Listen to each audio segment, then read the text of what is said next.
हाय friends, मैं doctor Sukhvinder Singh Saggu, director minimal access GI and bariatric surgery at CK Birla hospital, Punjabi Bagh. आज हम बहुत ही कॉमन टॉपिक के बारे में बात कर रहे हैं और ये कॉमन टॉपिक जो है हम लोगों की लाइफ से जुड़ा हुआ है, जिसको मेटाबॉलिज्म कहते हैं।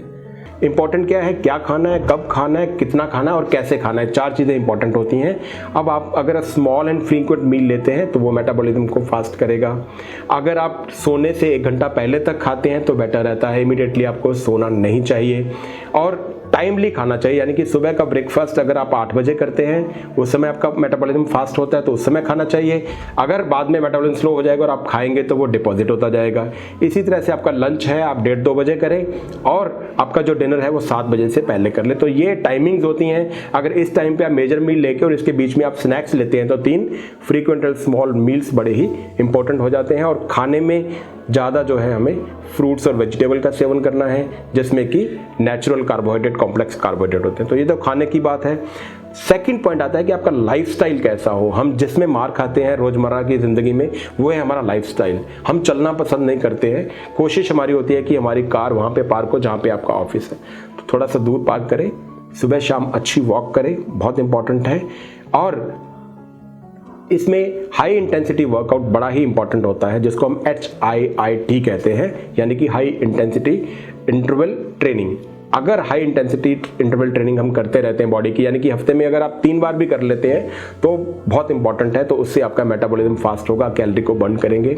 और बाकी कार्डियो आप 4-5 बार कर सकते हैं। नॉर्मल एक्सरसाइज डेली रूटीन में आप 30 मिनट्स डेली आप करेंगे तो आपकी मसल्स भी डेवलप होंगी, आपका मेटाबॉलिज्म भी फास्ट होगा। और मेटाबॉलिज्म फास्ट हमेशा ही आपकी ज़िंदगी को, आपकी हेल्थ को अच्छा रखता है।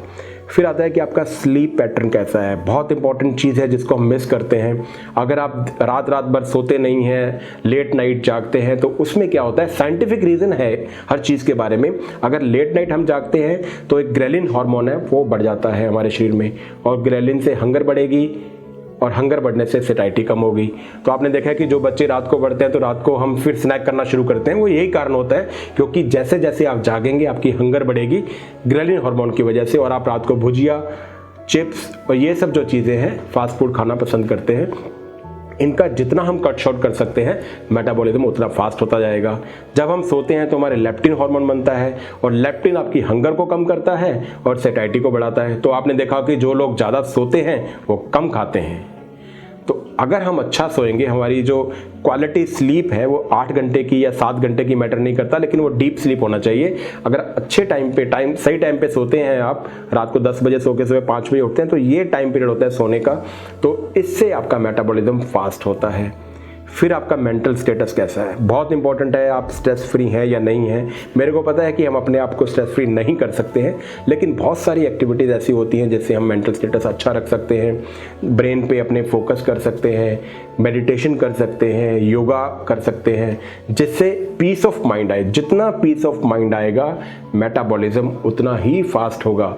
बहुत इंपॉर्टेंट है ये चीज़ याद रखने की। पीसफुल आपको किस तरह से रहना है, किस तरह से अपने को डी स्ट्रेस करना है।